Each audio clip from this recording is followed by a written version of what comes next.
I've heard so many stories over the years about Chevy Chase, but I know like he was one of your champions. He was. When you were on SNL, and you had a completely different experience. Well, I think he's a little waspy. You know, like white Anglo-Saxon Protestant, that East Coast, kind of preppy, And, and if you look like anything close to like an idiot in front of him, he's not going to put up with that. You directed him in a 1991 movie that I absolutely love called Nothing But Trouble. Nothing But Trouble is a fun, very serviceable comedy. Yeah. It was not a hit at the time because we were doomed. In the late 70s, Dan Aykroyd was pulled over for speeding in upstate New York, whereupon Aykroyd was taken to a kangaroo court and fined $50 for the misdemeanor. Then the Justice of the Peace invited him to stay for tea, and Aykroyd was forced to spend 4 hours in the judge's company. It was Dan's brother, Peter, who in the early 90s suggested that this would make a great setup for a movie. Thus came Nothing But Trouble. Now, you've only directed one film, which was Nothing But Trouble. That'll be the end of it. That ended the career. That was it? That was, because the movie was not commercially successful, I didn't get a second chance. Right. However, now, people are coming up to me, especially young people, all the time, and saying they've seen it, and they love it. Yeah. Dan Aykroyd wrote the script in his usual workmanlike fashion, mixing a lot of horror elements with broad comedy, much like his previous hit, Ghostbusters. Right. Go get her, Ray! Originally titled Git, but soon retitled to the name of the town, Valkenvania, the script was offered to John Hughes, who passed favouring creating his own material. It was then offered to longtime Dan Aykroyd collaborator John Landis, who declined due to not liking the script. So Dan Aykroyd put himself forward for directing duties so the project could be greenlit. I don't know. My feeling about Dan is that he can do anything, but he is... it's like working with Rommel on peyote, working with him as a director. He's nuts, man. He's out there. And he's out there generally as an artist. He's a true visionary and a true artist. How was he as a director? Did you like Not very good. Oh. No. Dan Aykroyd had originally planned to take the dual roles of Judge Falkenheiser and the romantic lead financial publisher Chris Thorne. But the studio wanted Chevy Chase for that role, so Dan Aykroyd stepped down from the dual role duties momentarily, as he was forced to step back up again when he couldn't find someone to play the role of the mutant baby Bobo. I win my deal. No. Bobo wins because Bobo's hand was on top. Yeah, my hand's on top. I win my deal. And I should note that the makeup prosthetics for this film are grotesque but rather impressive. His nose is flat out a penis. There's no way around it. And it's more obvious in some scenes than in others. I think at some point they looked at the dailies and somebody was like, his nose is a penis. That's, you know what? That's a little bit too on the nose. Oh, and you know what? I'm going to say the exact opposite happened. They kept looking at the dailies and said, his nose kind of looks like a penis. Let's just make it a penis. So you think that those got more penis-like as they made the movie? I think that was the joke. The production design is lavish. If you look at the decrepit mansion, it's so run down and covered with junk. Someone would have had to have positioned all of that. And it isn't lit like your average Chevy Chase comedy. They've taken time and effort to give this film visual style. Something which happens less and less in these modern days where shooting times are greatly reduced. It is a depressing experience. I think that's what's shocking. Here it is labeled a comedy. We got big comedy stars in there, and you sit there, no laughs, and then the mood of the film, the look of it is dark, dank, and just unpleasant. It's just really ugly. I had a strange experience. I saw this movie on Tuesday night in a theater that was almost empty, but way in the back there were 3 teenagers who were making a lot of noise. A lot of noise. I don't mean talking loudly among themselves. I mean shouting and screaming. And at one point I turned around and asked them if they could talk a little louder.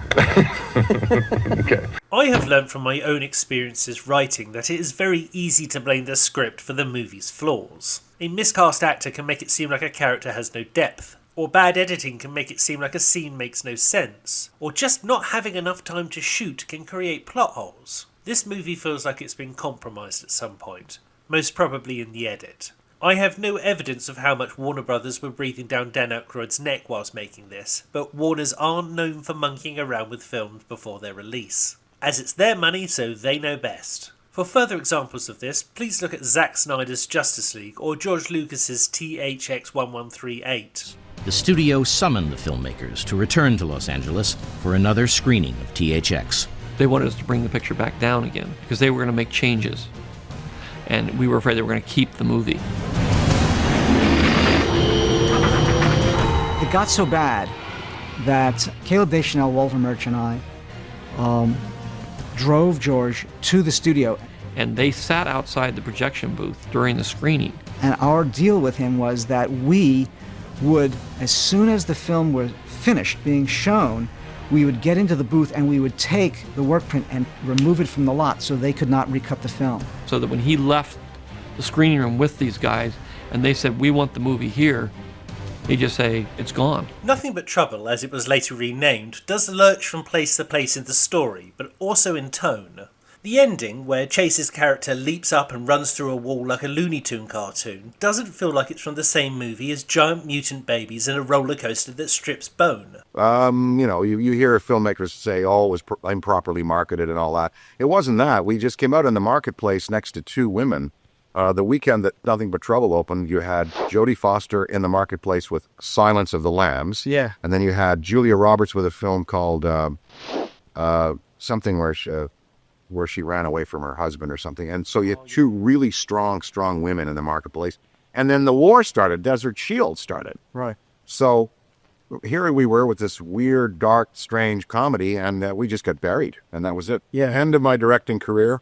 It is impossible to say from where the faults came without having read the shooting script. But having watched all of Dan Aykroyd's movies on which he's had screenwriting credit, I would say that his style has always been wild ideas with simple narrative structure.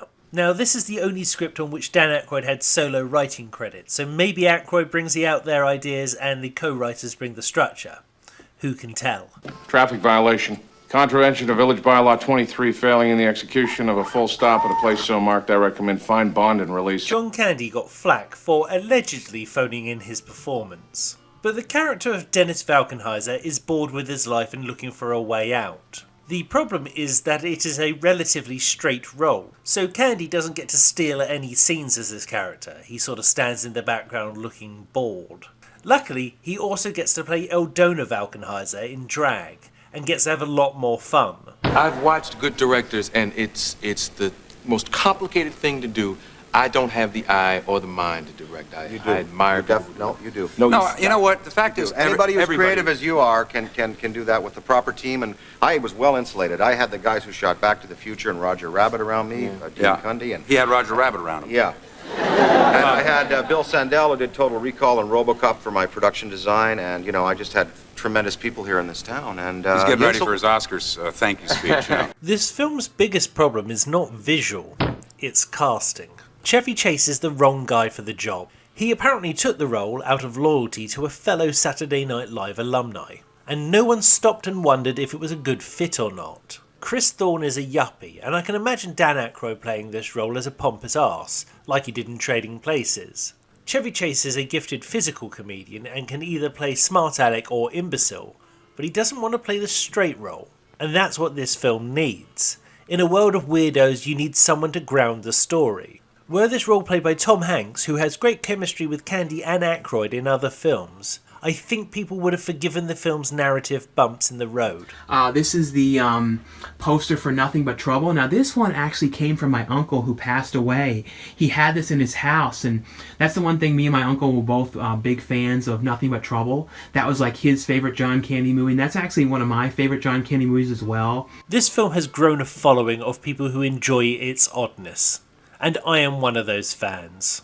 The movie was given a DVD and latterly a Blu-ray release in America, but those releases won't play in the UK, so anyone this side of the pond will have to stream it. If you want to support me making this sort of video, then you can send me a one-off donation via this website. There's a link in the description if you'd like it. And please check out my other videos. Here's one I've picked out especially for you. I'm Scott Kingsnorth, and I'm making a movie.